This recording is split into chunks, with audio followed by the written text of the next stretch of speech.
On va peut-être le dire de cette façon, mais c'est triste. En quelques mois seulement, le show business est en train de, l'humour, la comédie, la web comédie en particulier, camerounaise, est en train de perdre ses têtes. Et ça devient un peu inquiétant.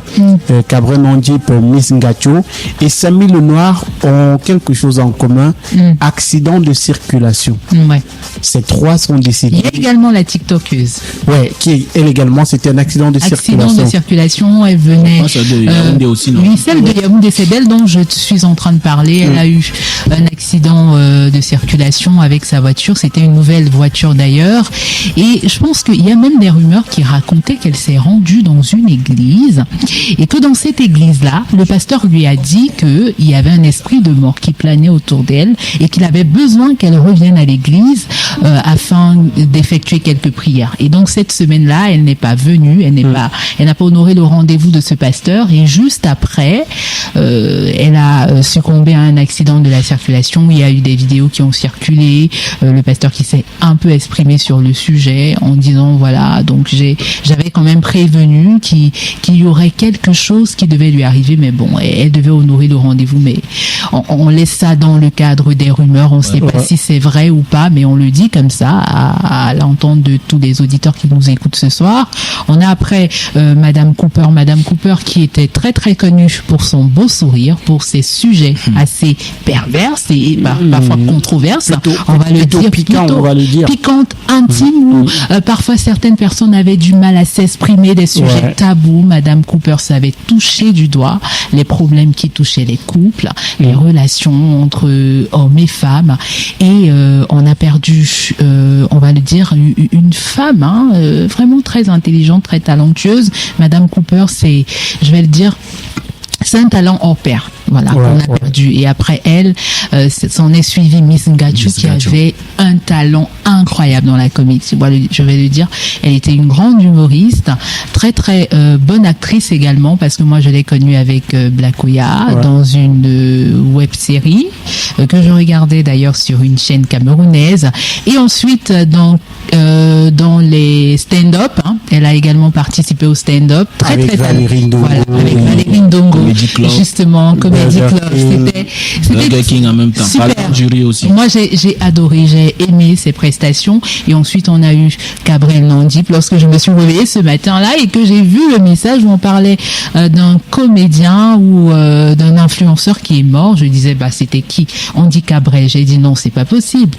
C'est pas possible, ça peut pas être Cabrel. Et du coup, j'ai vu les photos, les gens qui mettaient les rips. J'étais vraiment étonnée, j'étais sidérée. Oui, justement, moi également. Mais après, quand j'ai vu les messages un peu partout, je me suis posé la question, qu'est-ce qui s'est passé? Et après, il y a eu des gens qui ont raconté, qui ont dit, il se rendait à Yaoundé pour récupérer son visa. Il avait eu son visa pour aller au Canada. Il avait même annoncé sur sa page qu'il devait aller de ce côté-là pour faire un tour. Il avait annoncé la France, je crois, l'Europe. Non, il a également annoncé le Canada. Qui devait y aller de ce côté-là. Il avait également déjà prévu quelques rendez-vous du côté de la Côte d'Ivoire avec tous les imminents comédiens et web comédiens, ce côté-là qu'il attendait pour la CAN 2023. Donc il avait déjà un programme assez calé, voilà, donc de cette année, mais malheureusement ça n'a pas été le cas. Il a succombé à un accident de voiture en allant sur la route de Yaoundé, et on sait d'ailleurs que cette route, c'est une route meurtrière. On va dire, il y a beaucoup d'accidents qui ont été causés sur cette route. On l'appelle désormais la décédée. La décédée. Je suis sûr qu'il y a beaucoup d'esprits qui tournent autour. Oui, autour de cette route-là. C'est énorme. Il faudrait que le gouvernement camerounais fasse quelque chose pour cette route-là. Voilà. Autoroute Douala Yaoundé, s'il vous plaît, faites quelque chose. Vraiment quelque chose. Moi, j'ai peur. J'ai peur de m'aventurer sur cette route. Chaque voyage. J'ai peur d'aller à Yaoundé. Cette fois-ci, j'ai peur. Moi, je me souviens, il y a quelques semaines, je me suis déplacé, je suis allé à Yaoundé. Comme par magie, dès que je traverse, dès que je sors de la ville, l'afficheur de mon téléphone, il part. Donc, et maintenant, quand l'afficheur de mon téléphone, il part, il y a quelqu'un dans le bus qui commence à manipuler, il commence à faire du charlatanisme sur mon téléphone. Mon téléphone, il s'éteint. Parce que quand vous n'avez pas d'afficheur et que le téléphone est allumé, vous pouvez décrocher les appels et tout. Donc, le gars m'a dit qu'il est technicien. Il commence à me dire dans la voiture. Oui, il me dit que non, parfois on fait comme ça donne, et mon téléphone s'éteint, donc je ne suis plus joignable. Vous avez des gens, à chaque fois que quelqu'un voyage, il prend l'axe le Douala à Yaoundé. On commence à paniquer. Tu te demandes si cette personne va arriver ou pas. Donc, moi, je pense que oui, c'est effrayant. C'est effrayant. Le ministre des Travaux publics doit faire quelque chose pour cet axe-là, c'est-à-dire l'arranger, l'aménager, afin qu'il soit praticable, parce qu'il y a carrément des nids de poules de ce côté-là et ça ne favorise pas vraiment la circulation. Et après, surtout, la route, elle est très réduite. Très réduite. Magique. Et on a des voitures. S'il te plaît, finis ton histoire et le dossier, s'il te plaît. Tu parles de dossier. Je vais te la raconter après. Okay. Non, c'est mieux de ne pas exposer parce qu'aujourd'hui, tout ce qui est exposé après, ça va en vrille. Tu as déposé en quelle année, Magique? C'était en 2022. Ah, toi, c'est en 2023. Ça veut dire que ça n'a pas marché. Okay. Ça va en vrille. Donc, aujourd'hui, il faut faire vraiment attention. On a également Samy Lenoir qui nous a quittés il y a quelques jours de cela. Moi, personnellement, je ne le connaissais pas. Moi, je l'ai connu sur les réseaux sociaux à son décès et puis je suis allée regarder quand même ce qu'il avait eu à faire et j'étais quand même assez intéressée, voilà, donc assez admirative de ce qu'il faisait. Et donc, c'est une perte et c'est à se poser la question s'il faut encore devenir influenceur, s'il faut encore même continuer, voilà, donc d'exposer sa vie sur les réseaux sociaux. C'est le métier d'influenceur. Ben, on ne sait pas plus que la faucheuse, touche beaucoup plus les influenceurs, voilà. Donc également, je vais le dire, dans le milieu gospel également, il y a une autre chantre qui est décédée, d'accord. Au moins, on ne dira pas qu'elle a mis la main quelque part. Bon, on va pas dire qu'elle a mis la main quelque part, on va dire que c'est Dieu qui l'a appelée. Qui l'a appelée, voilà. Voilà. Parce qu'elle était chantre. Voilà. Donc elle chantait pour ceux qui ne chantaient pas pour l'Éternel. On vous dit qu'ils étaient quelque part. Bon, peut-être oui, peut-être pas. Ouais. Pour quelqu'un comme Cabrel, je vais parler comme ça, comme une personne lambda, voilà. Donc je vais pas entrer en profondeur parce que je connaissais pas sa vie. Je vais pas affirmer des choses que je ne connais pas, que je n'ai pas vraiment des preuves pour affirmer cela ou dire. Mais tout ce que je vais dire, c'est que Cabrel, il était l'étoile de sa famille. Ouais. Moi, je le dis, Cabrel, c'était un mec qui était pressenti pour réussir. Je pense, une fois, à LTM, on l'avait reçu avec les filles, avec Belviane, et c'était un mec ambitieux.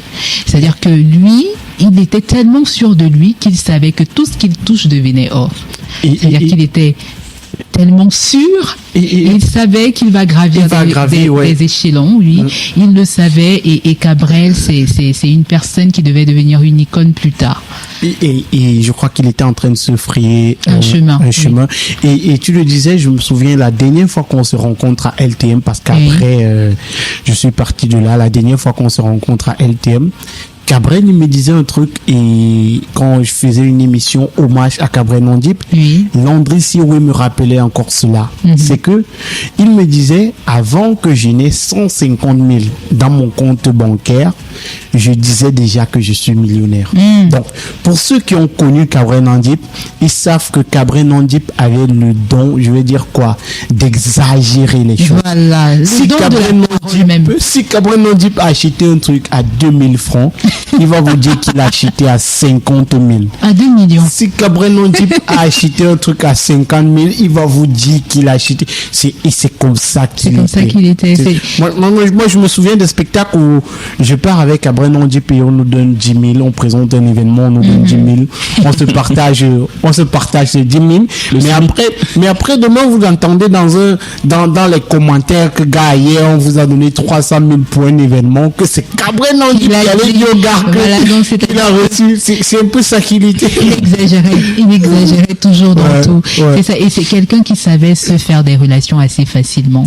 Il savait immédiatement se faire de bonnes relations. Et voilà, ça fait mal quand même au cœur parce que c'est sa famille qui perd un être vraiment cher. Et également, c'est la grande famille des réseaux sociaux qui perd également une icône. Voilà. Et puisque tu vois aussi que c'est lui qui portait le plus les couleurs du pays à l'extérieur, parce que de tous ces influenceurs que nous avons là, pour moi, personnellement, c'était lui qui, je peux dire, la deuxième mascotte du pays.